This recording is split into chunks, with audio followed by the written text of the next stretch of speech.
Assalamualaikum warahmatullahi wabarakatuh. Perkenalkan, kami dari kelompok 3.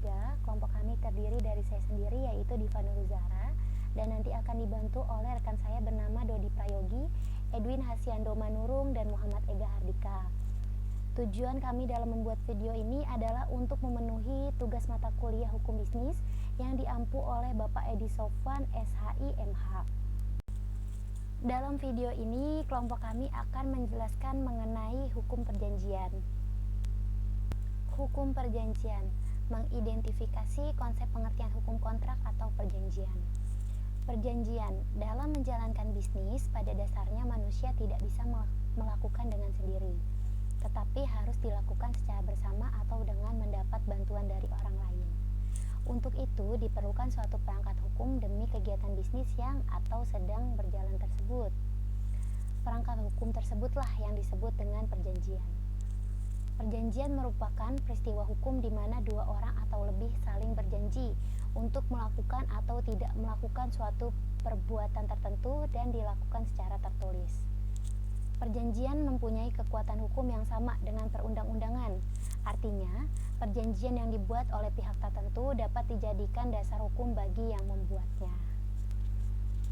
Perjanjian adalah suatu peristiwa di mana seseorang berjanji kepada seseorang lain atau di mana dua orang itu saling berjanji untuk melaksanakan suatu hal tersebut.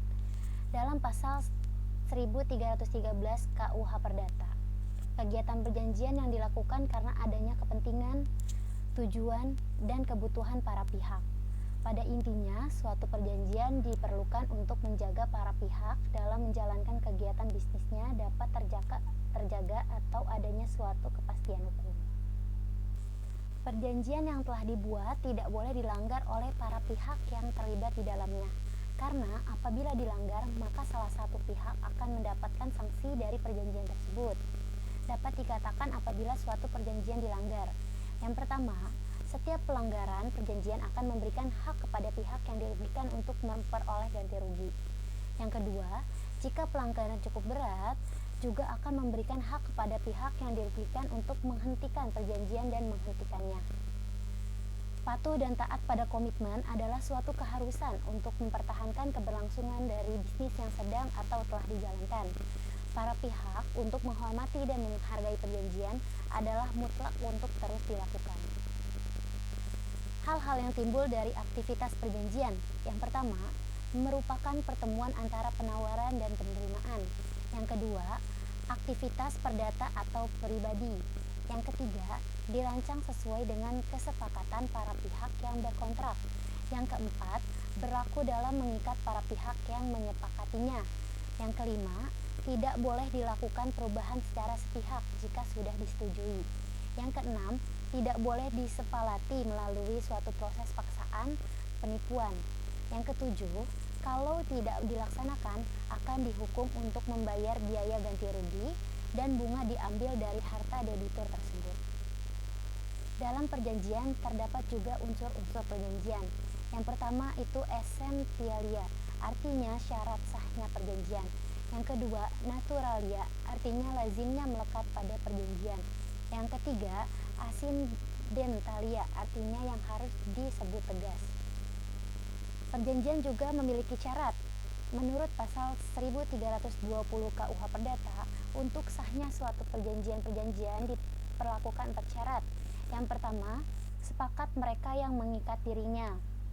Yang kedua, kecakapan untuk membuat suatu perikatan. Yang ketiga, suatu hal tertentu. Yang keempat, suatu sebab yang halal.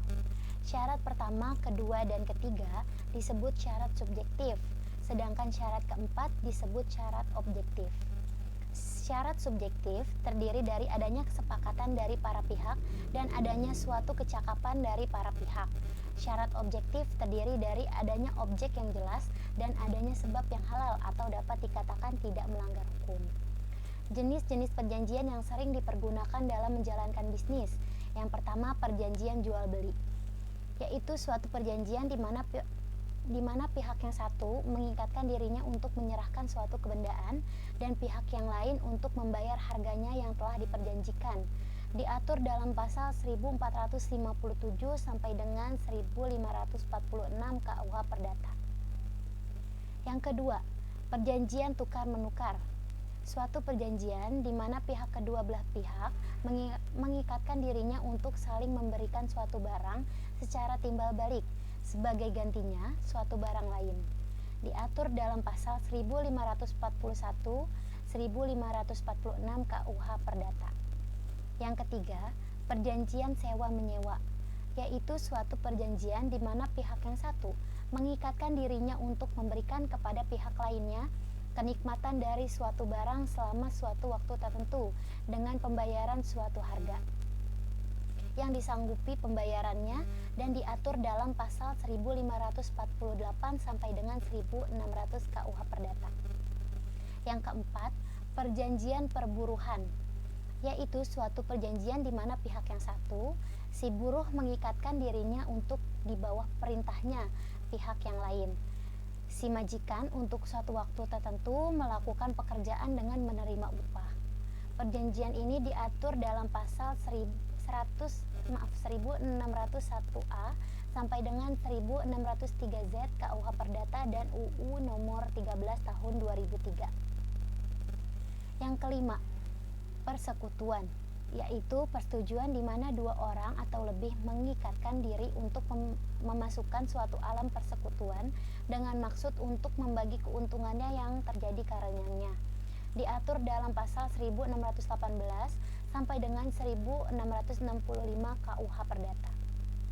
Yang keenam itu hibah, yaitu suatu persetujuan di mana penghibah di waktu hidupnya dengan cuma-cuma dengan tidak dapat ditarik kembali, menyerahkan suatu benda guna keperluan si penerima hibah yang menerima penyerahan itu. Diatur dalam pasal 1666 sampai dengan 1693 KUH Perdata. Yang ketujuh, perjanjian pinjam pakai, suatu persetujuan di mana pihak yang satu memberikan suatu barang kepada pihak lainnya untuk dipakai dengan cuma-cuma dengan syarat bahwa yang menerima barang ini setelahnya memakainya atau setelah lewat suatu waktu tertentu akan mengembalikannya. Diatur dalam pasal 1740 sampai dengan 1753 KUH Perdata. Yang kedelapan, perjanjian pinjam-meminjam, yaitu adalah suatu persetujuan di mana pihak yang satu memberikan kepada pihak yang lain suatu jumlah tertentu barang-barang yang habis karena pemakaian dengan syarat bahwa pihak yang belakangan ini akan mengembalikan sejumlah yang sama dari macam dan keadaan yang sama pula. Diatur dalam pasal 1754 sampai dengan 1773 KUH Perdata. Yang sembilan, pemberian kuasa, adalah suatu persetujuan di mana seseorang memberikan kekuasaan kepada orang lain yang menerimanya untuk atas namanya menyelenggarakan suatu urusan. Diatur dalam pasal 1792 sampai dengan 1819 KUH Perdata. Yang ke-10, perdamaian, yaitu suatu persetujuan di mana kedua belah pihak dengan menyerahkan, menjanjikan, atau menahan suatu barang, mengakhiri suatu perkara yang sedang bergantung atau mencegah timbulnya suatu perkara. Diatur dalam pasal 1851 sampai dengan 1864 KUH Perdata. Mungkin cukup sekian penjelasan yang dapat saya jelaskan. Selanjutnya akan dijelaskan oleh rekan saya. Dan prestasi pelaksanaan dari isi kontrak yang telah diperjanjikan menurut tata cara yang telah disepakati bersama. Modal prestasi dari suatu kontrak: memberikan sesuatu, berbuat sesuatu, dan tidak berbuat sesuatu. Poin prestasi adalah tidak dilaksanakan suatu prestasi dan atau kewajiban sebagaimana yang telah disepakati bersama. Poin prestasi dipilah-pilah sebagai berikut. Poin prestasi berupa tidak memenuhi prestasi. Poin prestasi berupa terlambat memenuhi prestasi, dan wan prestasi berupa tidak sempurna memenuhi prestasi. Modal ganti rugi akibat wan prestasi dari suatu kontrak. 1. Ganti rugi dalam kontrak. Ganti rugi hanya dapat dimintakan seperti tertulis dalam kontrak tersebut, tidak boleh dilebihi atau dikurangi. 2. Ganti rugi ekspektasi, dihitung jika keuntungan yang siogianya diperoleh seandainya kontrak tersebut jadi dilaksanakan. 3. Pergantian biaya, di mana ganti rugi dibayar sejumlah biaya yang telah dikeluarkan oleh pihak yang dirugikan dalam hubungan dengan kontrak atau perjanjian tersebut.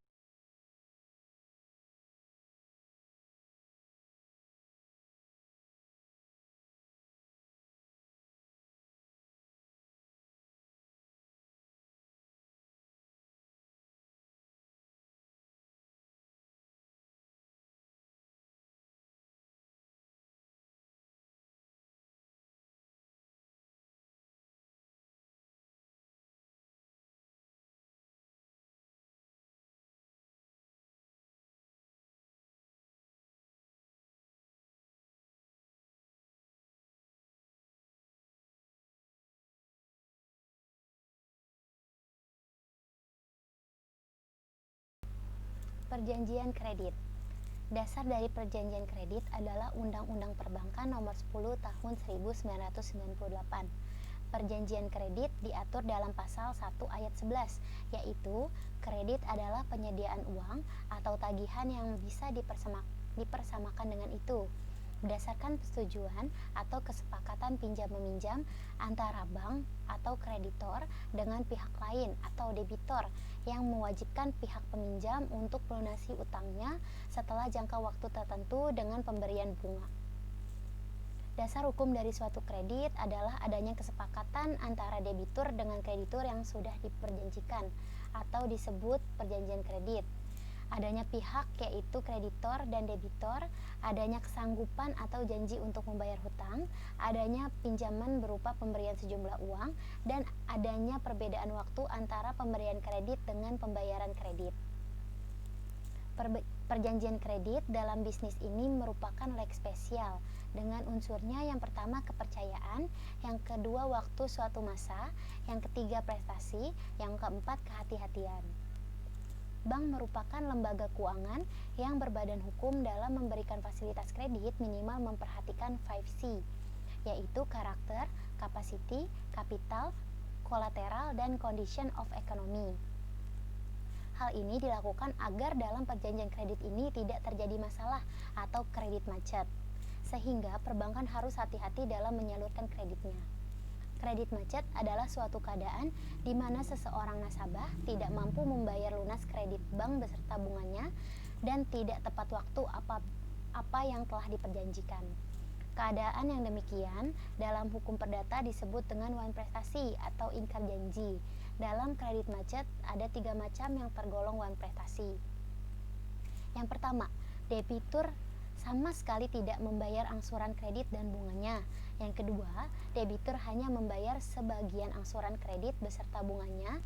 Yang ketiga, debitur hanya lunas kredit beserta bunganya tetapi lewat waktu yang ditetapkan dalam perjanjian. Perjanjian kredit dibagi menjadi yang pertama, perjanjian kredit sebagai perjanjian pinjam pakai habis. Yang kedua, perjanjian kredit sebagai perjanjian khusus.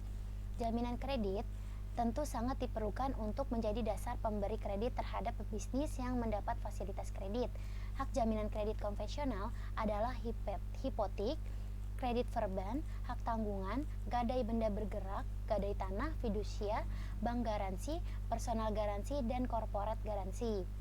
Sedangkan hak jaminan non-konvensional terdiri dari KESI untuk menjamin hutang, pengalihan hak tagih asuransi, kuasa menjual yang tidak dapat dicabut kembali, jaminan untuk menutupi kekurangan biaya, indemnity, bid atau tender bonds, dan penyisihan dana dalam escrow akun.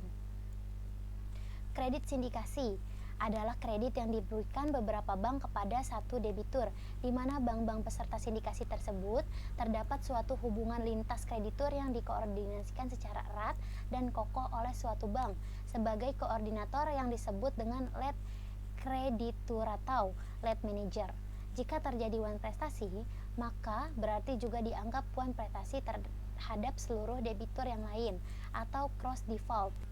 Model-model kredit sindikasi. Yang pertama, model direct participation, di mana suatu kreditur yang tercakup dalam sindikasi kreditur berhubungan secara kontraktual langsung dengan debitur. Yang kedua, model indirect participation, suatu sindikasi kredit di mana di antara para kreditur ada sindikasi tertentu, tetapi ada di antara mereka yang berpartisipasi dengan cara tidak menjadi pihak dalam loan agreement, tetapi menjadi kredit lewat kreditur yang lain. Yang ketiga, model club deal adalah suatu model sindikasi yang mana selain kreditur yang memberi pinjaman uang secara kredit, terdapat juga kreditur yang memberikannya dengan cara pembiayaan, misal dengan jalan leasing. Mereka bersama-sama bergabung dalam satu sindikasi dengan term dan condition yang sama dengan sindikasi kredit biasa. Selanjutnya di sini ada fidusia. Fidusia adalah pengalihan hak kepemilikan suatu benda atau dasar kepercayaan dengan ketentuan bahwa benda yang hak kepemilikannya dialihkan tersebut tetap dalam penguasaan pemilik benda. Undang-Undang Nomor 42 Tahun 1999 tentang jaminan fidusia mengatur tentang sifat-sifat dari fidusia. Jaminan fidusia adalah hak-hak jaminan atas benda bergerak, baik yang berwujud maupun yang tidak berwujud, dan benda yang tidak bergerak, khususnya bangunan yang tidak dapat dibebani hak tanggungan yang tetap berada dalam penguasaan pemberi fidusia, sebagai acuan bagi pelunasan utang tertentu yang memberikan kedudukan yang diutamakan kepada penerima fidusia terhadap kreditor lainnya. Ketentuan jaminan fidusia diatur dalam UU Nomor 42 Tahun 1999 tentang jaminan fidusia. Adapun sifat-sifat dari jaminan fidusia yang diatur dalam undang-undang adalah: yang pertama, fidusia bersifat aksesorir, yang berarti bahwa jaminan fidusia. Yang kedua, jaminan fidusia bersifat droit de suite. Yang ketiga, jaminan fidusia memberikan hak. Yang keempat, jaminan fidusia untuk menjamin utang.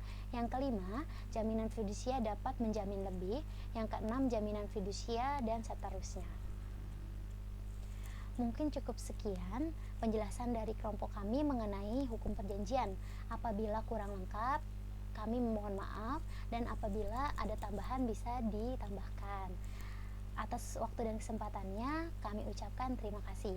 Assalamualaikum warahmatullahi wabarakatuh.